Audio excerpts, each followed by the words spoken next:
All right, everyone. Good day. So we're going to continue discussion about metabolism, and we're going to proceed with lipid metabolism. So for lipid metabolism, we start with the digestion of triglycerides. So triglycerides are first broken into diglycerides, then monoglycerides, and finally fatty acids. So remember, lipids are insoluble in water, so they require special handling in the body. So this leads us to how digestion actually happens inside our digestive systems.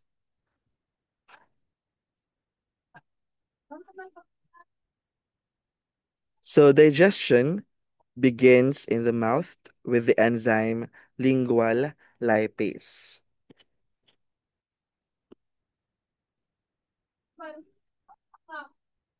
But the majority of fat digestion occurs in the small intestine. So in the stomach and intestine, large fat globules are emulsified by bile salts. So emulsification simply means breaking large fat droplets into smaller droplets so enzymes can act faster. Then pancreatic lipase act on these emulsified fats, breaking them into fatty acids and monoglycerides. So this is the same process that allows the fats from your food to eventually becomes your stored energy. And you can see the process here on the illustration, the right side of our slide. So after digestion, fatty acids and monoglycerides are reassembled back into triglycerides inside the intestinal cells. But here's the problem. Triglycerides cannot travel freely in blood because they are hydrophobic. So the body forms chylomicrons. So chylomicrons are special lipoproteins that transport triglycerides safely through the bloodstream. These fats are then stored mainly as adipose tissues, whose primarily role is long-term energy storage.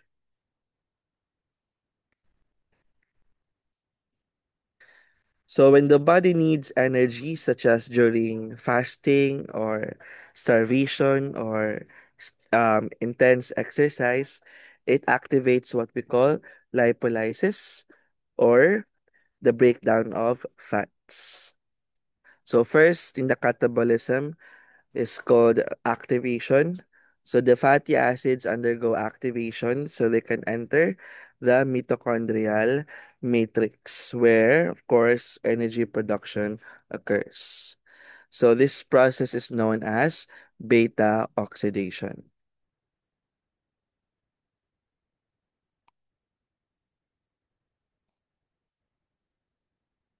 So the reaction is not cyclic. Of course, if you remember, the last product is not used as reactant of the first reaction. So each cycle of beta oxidation shortens the fatty acids by two carbons. That is why long chain fatty acids can produce massive amounts of ATP. So for unsaturated fatty acids, additional enzymes are required because of the double bonds. This is why fats are the most energy dense nutrient in the body. So once fatty acids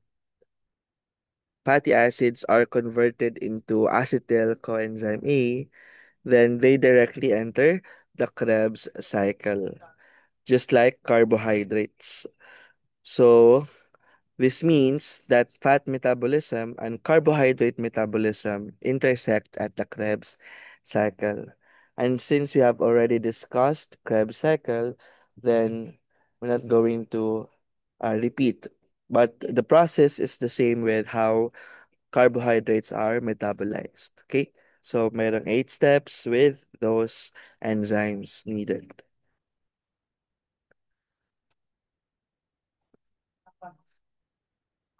Then, of course, the products of the Krebs cycle in the fatty acid metabolism will enter stage 4, which is electron transport chain, and oxidative phosphorylation, which is again similar to how carbohydrates are being processed or metabolized.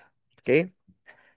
So, to summarize catabolism of fatty acids, if a fatty acid contains N carbons, it will undergo N over 2 minus 1 beta oxidation cycles.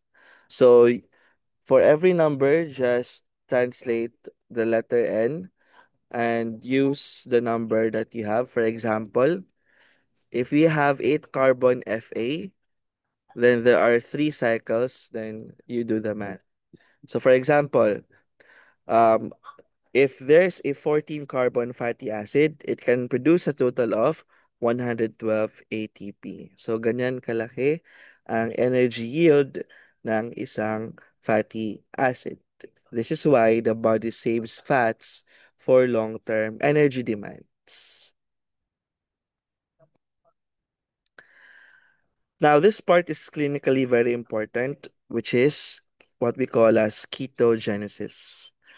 So when carbohydrates are very low, such as during starvation, uncontrolled diabetes, or extreme low carb diets, the body produces massive amounts of acetyl-CoA from fats kasi walang carbohydrates, right? So they will get acetyl-CoA from fats. Now, these acetyl-CoA molecules combine to form what we call as ketone bodies. So we have acetone, acetoacetate, or beta hydroxybutyrate.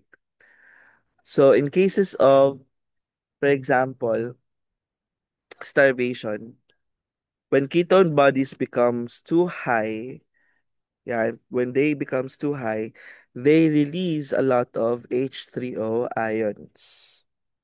So when this happens, the blood becomes acidic. Okay? Again, the blood becomes acidic. So when the blood pH drops below 7.35, because it is the normal range, 7.35 to 7.45. So if the pH drops below 7.35, the condition is now called acidosis. So what happens? Yan, acidosis. And if this is done by ketone, that's ketoacidosis. So what happens if you have ketoacidosis? You can cause vomiting, dehydration, rapid breathing, confusion, coma, and even death if untreated, especially in diabetic patients. So while keto diets are trending, you can research about keto diet. Ketoacidosis is a life-threatening medical emergency. Okay? So do not confuse the two, yung keto diet and ketoacidosis. Now we go from fat breakdown to fat synthesis, known as lipogenesis. So this process builds fatty acids by adding acetyl coenzyme A repeatedly, which is the opposite of beta oxidation. However, two fatty acids, linoleic and linolenic acid, are essential, meaning the body cannot produce them, and they must come from our diet. So that's lipogenesis. Okay? Now, for protein metabolism. Unlike carbohydrates and lipids, proteins cannot be stored. So we cannot store them. So when excess amino acids are present, they are catabolized in the liver through the three processes. We have transamination, oxidative deamination, and urea cycle. This prevents toxic ammonia buildup in the bloodstream. Right? Now, so protein digestion, of course, begins in the stomach using pepsin and hydrochloric acid as our enzymes. So after that, in the small intestine, enzymes like trypsin, chymotrypsin, carboxypeptidase, and aminopeptidase will finish the job. So you can see how this illustration explains that one from the stomach to intestine and intestinal cells and to the blood. So what is transamination? So transamination from the term trans, which means transfer, and aminate, which means to transfer an amino group. So transamination transfers the amino group, which is highlighted here in red, from one molecule to another. Okay? While oxidative deamination removes the amino group, releasing NH4, which is toxic. So here we have an amino acid plus alpha ketoglutarate turns into glutamate and a keto acid. And this is oxidative deamination. So oxidative deamination again removes the amino group, releasing NH4 or ammonia, which is toxic.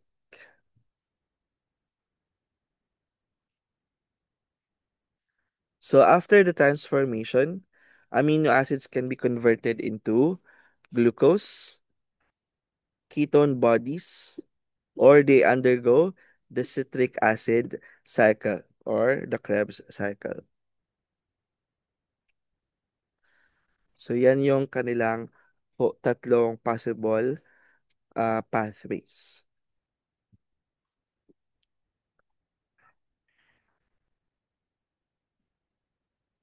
Now, what about the ammonia? What will happen to ammonia? So the free ammonia is extremely toxic to the brain, and the urea cycle safely converts it into urea, which is removed in urine. So when this process fails, ammonia builds up and can cause brain swelling, seizures, or in intense cases, comatose.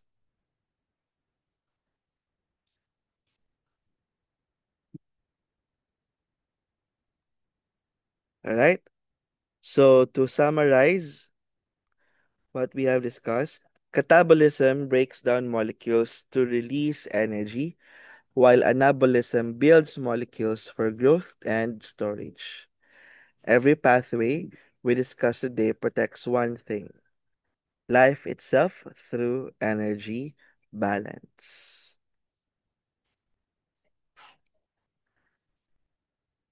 And these are the different molecule names with their descriptions and ano yung nangyayari doon sa molecules.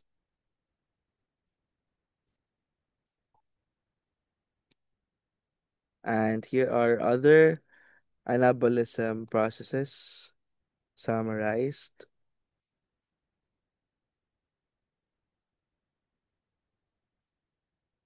And these are some of the references that we used. Okay. So that's the end of our discussion with metabolism. Thank you so much everyone for listening and have a nice day.